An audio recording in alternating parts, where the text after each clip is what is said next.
नमस्कार, मैं हूं अंकुर और आप देख रहे हैं सत्य इंडिका न्यूज बुलेटिन। एक नजर अब तक के सुर्खियों पर। नेता विपक्ष राहुल गांधी ने संसद में बजट पर धन्यवाद प्रस्ताव के दौरान सोमवार 3 फरवरी को चुनाव आयोग पर जबरदस्त हमला बोला और कुछ तथ्य भी बताए। राहुल के सीधे निशाने पर पीएम मोदी कम थे, जो कि उनके सामने बैठे हुए थे, लेकिन राहुल ने उनकी नीतियों पर जमकर हमला किया। लेकिन महाराष्ट्र चुनाव में धांधली का मामला ज्यादा गंभीर होता जा रहा है। बड़े हुए वोटर्स पर आज तक चुनाव आयोग जवाब नहीं दे पाया है और लीपापोती करता रहा है। महाराष्ट्र में जब जब स्थानीय लोगों ने उसे चुनौती दी तो उन्हें धमकियां भी मिली, लेकिन राहुल के सोमवार के हमले ने केंद्रीय चुनाव आयोग को कटघरे में खड़ा कर दिया है। राहुल गांधी ने संसद में सीधे महाराष्ट्र विधानसभा चुनाव के नतीजे पर संदेह जताया। राहुल ने कहा कि लोकसभा और विधानसभा चुनाव के बीच महाराष्ट्र की वोटर लिस्ट में लगभग 70 लाख नए वोटर्स जोड़े गए। ये हिमाचल प्रदेश की जनसंख्या जितनी है। राहुल ने कहा कि शिरडी की एक ही बिल्डिंग में 7,000 से ज्यादा वोटर जोड़े गए। ये कैसे हो सकता है? कांग्रेस नेता ने कहा कि वो महाराष्ट्र चुनाव के बारे में कुछ जानकारी साझा करना चाहते हैं। उन्होंने आरोप लगाया कि हिमाचल प्रदेश जितनी 70 लाख अतिरिक्त आबादी ने महाराष्ट्र में मतदान किया है। दिलचस्प बात यह है, ये सभी नए वोटर्स उन निर्वाचन क्षेत्रों में हैं जहां भाजपा जीती है। राहुल गांधी ने कहा कि भारत की चुनाव प्रणाली में एक गंभीर समस्या है। महाराष्ट्र विधानसभा चुनाव में कुछ गलत हुआ है।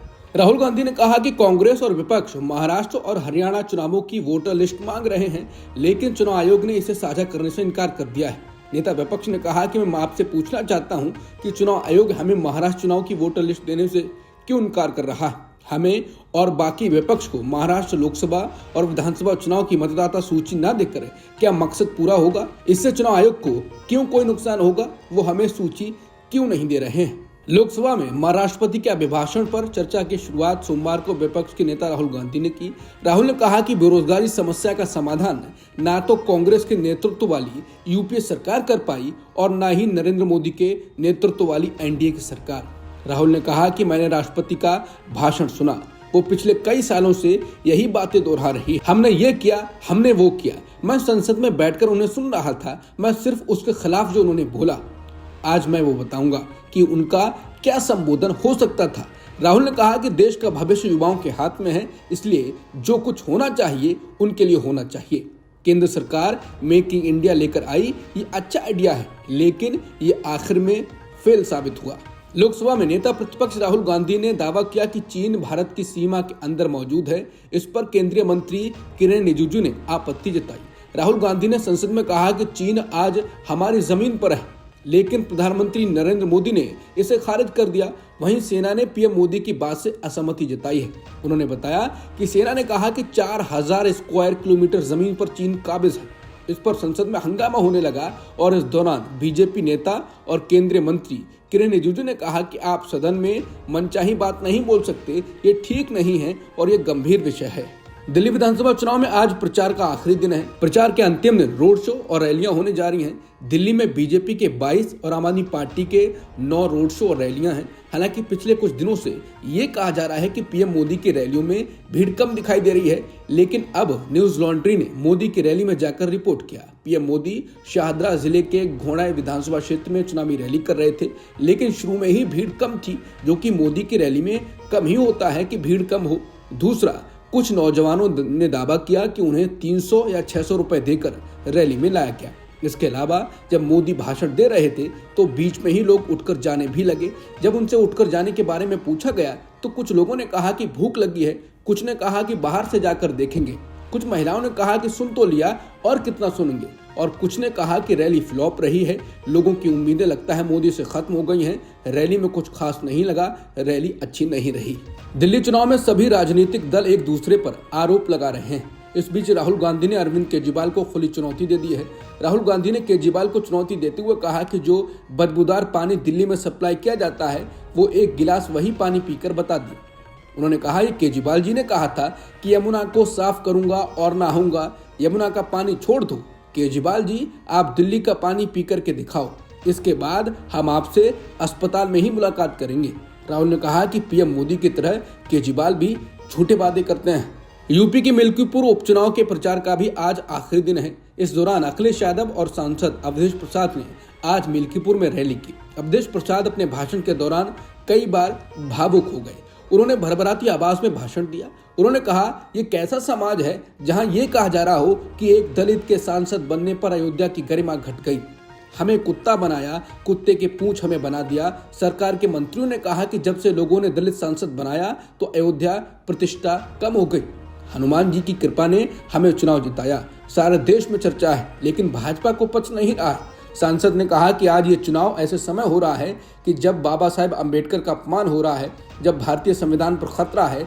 सहनवा कांड का जिक्र करते हुए सांसद ने कहा कि हमारी बेटी जो कोयरी समाज की है, ये मर्यादा पुरुषोत्तम श्री राम की धरती है, ये उसके साथ क्या क्या हुआ है। अवधेश ने कहा कि आज मन बहुत दुखी है। आज चुनाव ऐसे समय पर हो रहा है, हमारे किसान की लाज खेतों में लूटी जा रही है। कल हम संसद में जाकर इस बात को उठाएंगे, मोदी जी के सामने दुख बताएंगे। हमारा मन दुखी है, हम सांसद पद से इस्तीफा दे देंगे। मिल्कीपुर की जनता को संबोधित करते हुए सांसद अवधेश प्रसाद ने कहा कि बीजेपी छठे छठाए गुंडे ला रही है जो पोलिंग को रोकने के लिए आए हैं। इसके साथ ही उन्होंने इस मामले को लेकर चुनाव आयोग से अपील भी की। साथ ही जनता से कहा कि ऐसा इतिहास रचना कि बीजेपी की जमानत जब्त हो जाए। मिल्कीपुर में अखिलेश यादव ने जनता को संबोधित करते हुए कहा कि लोग वस्त्र से नहीं विचार से योगी होते हैं, लेकिन कई लोग कपड़े पहनने से अपने आप को योगी समझ लेते हैं। जो सत्य के राह पे चले वही योगी होता है, लेकिन जो सत्य को छुपाए वो योगी नहीं होता है। मृत्यु से बड़ा कोई सत्य नहीं होता, लेकिन ये लोग मृत्यु पर भी सत्य नहीं बोल रहे हैं। हमारी सनातन परंपरा को बदनाम करने का काम इस सरकार ने किया है। उन्होंने कहा कि अभी 144 साल बाद महाकुंभ का आयोजन हो रहा है और एक यहाँ मिल्कीपुर में कुंभ हो रहा है और यहाँ की जनता बता रही है कि भाजपा की सांप्रदायिक राजनीति को हराने जा रहे हैं। महाकुंभ में सरकार स्नान की तो गिनती बता रही है कि कितने लोगों ने किया है, लेकिन वो कितने लोग मरे हैं उनका आंकड़ा नहीं बता रहे हैं। मुख्यमंत्री सच्चाई नहीं बता रहे हैं, वो छुपा रहे हैं। अगर सरकार से सही से काम किया होता तो लोगों की जान नहीं जाती। इन्होंने 17 घंटे बाद 30 लोगों की मौत का आंकड़ा बताया, लेकिन इससे कहीं ज्यादा मौतें हुई हैं। इसके साथ ही अखिलेश ने कहा, ये चुनाव नहीं चुनौती है, ये चुनाव जनता बनाम शासन होने जा रहा है, ये चुनाव जनता बनाम सरकार होने जा रहा है। मिल्कीपुर संदेश दूर तक जाएगा। देश का आम बजट पेश होने के बाद एक साथ डबल झटका लगा। बजट के बाद पहले कारोबारी दिन जहां एक ओर शेयर बाजार तगड़ा गोता लगा गया, तो वहीं भारतीय करेंसी रुपए ने भी गिरने का नया रिकॉर्ड बना दिया। अब डॉलर के मुकाबले रुपया 87 के पार निकल गया है। रुपया 67 पैसे टूटकर 87.29 प्रति डॉलर के अब तक के रिकॉर्ड लो लेवल पर पहुंच गया है। अमेरिकी राष्ट्रपति ट्रंप ने चीन, कनाडा, मैक्सिको पर टैरिफ लगा दिया है। इससे दुनिया में टैरिफ वॉर शुरू होने का खतरा शुरू हो गया है। कनाडा और मैक्सिको ने जवाबी कार्रवाई में टैरिफ से पलटवार किया है। सवाल यह है कि अमेरिका के द्वारा इन देशों पर टैरिफ लगाए जाने से भारत पर क्या असर पड़ेगा। इसका जवाब वित्त मंत्री निर्मला सीतारमण ने दिया। वित्त मंत्री ने कहा कि हमें नहीं मालूम कि इसका हमारे ऊपर कितना असर पड़ेगा, लेकिन ये बड़ा मसला है। उन्होंने कहा कि यह भारत को अप्रत्यक्ष रूप से प्रभावित कर सकता है। उन्होंने कहा है, मैं ये नहीं कह सकती ये हमें विशेष रूप से प्रभावित करेगा या नहीं। हमें नहीं मालूम कि क्या होने वाला है, हम इस पर नजर बनाए रखेंगे। हम इस वक्त ये नहीं कह सकते हैं कि इसका हम पर क्या प्रभाव पड़ेगा। अमेरिकी राष्ट्रपति ट्रंप ने कहा है कि अगर कनाडा अमेरिका की ओर से लगाए गए टैरिफ पर जवाबी कार्रवाई करेगा तो वो कनाडा पर और टैरिफ लगाएंगे। बता दें, ट्रंप ने कनाडा पर 25% टैरिफ लगाया था, जिसके जवाब में कनाडा ने भी अमेरिकी सामान पर 25% टैरिफ लगाने की घोषणा की। ट्रंप ने कहा है कि अमेरिका के उत्तरी पड़ोसी देशों ने लंबे समय तक अमेरिका का अपमान किया है। ट्रंप ने कहा है कि मैं कनाडा के लोगों से प्यार करता हूं, मैं कनाडा के नेताओं से सहमत नहीं हूं और वहां पर कुछ होने वाला है। उन्होंने कहा कि अगर वो खेल खेलना चाहते हैं तो मुझे कोई दिक्कत नहीं है, वो जो भी खेल खेलना चाहें उसके लिए हम तैयार हैं। अब तक की खबरों में इतना ही। बाकी खबरों के लिए बने रहिए सत्यहिंदी.com के साथ।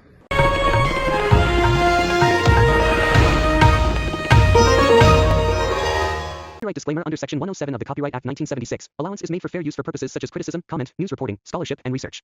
Fair use is a use permitted by copyright statute that might otherwise be infringing.